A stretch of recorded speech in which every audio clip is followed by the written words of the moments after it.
नमस्कार। Himalayan stocks Gurukul के सौजन्य से आज हम बात करेंगे बाजार की हालिया चाल पर, खासकर अक्टूबर 28 की।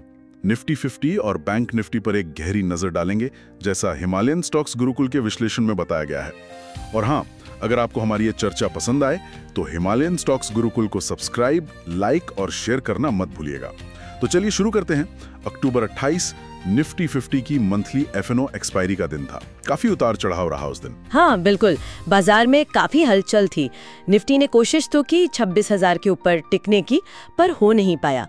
आखिर में 25,936 पर बंद हुआ। और चार्ट्स पर कुछ खास दिखा?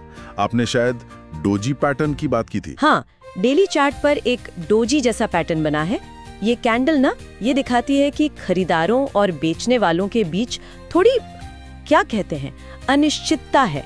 फैसला नहीं हो पा रहा। अच्छा, लेकिन ओवरऑल ट्रेंड का क्या?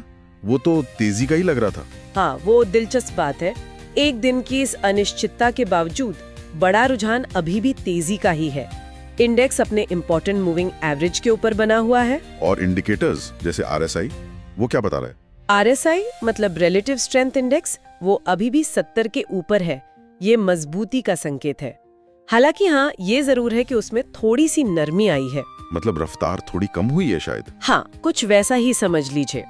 एलकेपी सिक्योरिटीज के रूपक डे का भी यही मानना है कि अगर निफ्टी 26,000 के ऊपर टिक जाता है, मतलब निर्णायक रूप से, तो फिर 26,300 तक की रैली देखने को मिल सकती है। और नीचे की तरफ सपोर्ट कहाँ है? नीचे अभी के लिए 25,850 से 25,800 का जो जोन है, वो एक अहम सपोर्ट है। और वीकली ऑप्शन डेटा भी तो ये कह रहा था ना कि 26,000 का लेवल बहुत जरूरी है। शायद सबसे ज्यादा कॉल ओपन इंटरेस्ट वही था। बिल्कुल सही, सबसे ज्यादा कॉल ओपन इंटरेस्ट 26,000 पर ही था। ये दिखाता है कि ट्रेडर्स इस लेवल को एक बड़े रेजिस्टेंस की तरह देख रहे हैं, कम से कम अभी के लिए। तो ये तो हुई निफ्टी की बात। अब बैंक निफ्टी पर आते हैं। उसने तो शायद बेहतर परफॉर्म किया। हाँ, बैंक निफ्टी थोड़ा मजबूत था।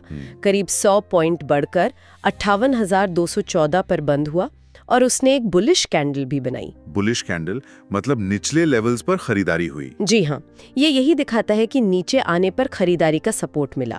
लेकिन एक बात है, बैंक निफ्टी भी पिछले कुछ सेशन से एक रेंज में फंसा हुआ है।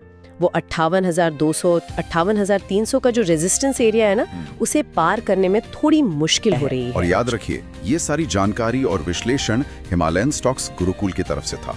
उनके चैनल को सब्सक्राइब, लाइक और शेयर करना बिल्कुल ना भूलें।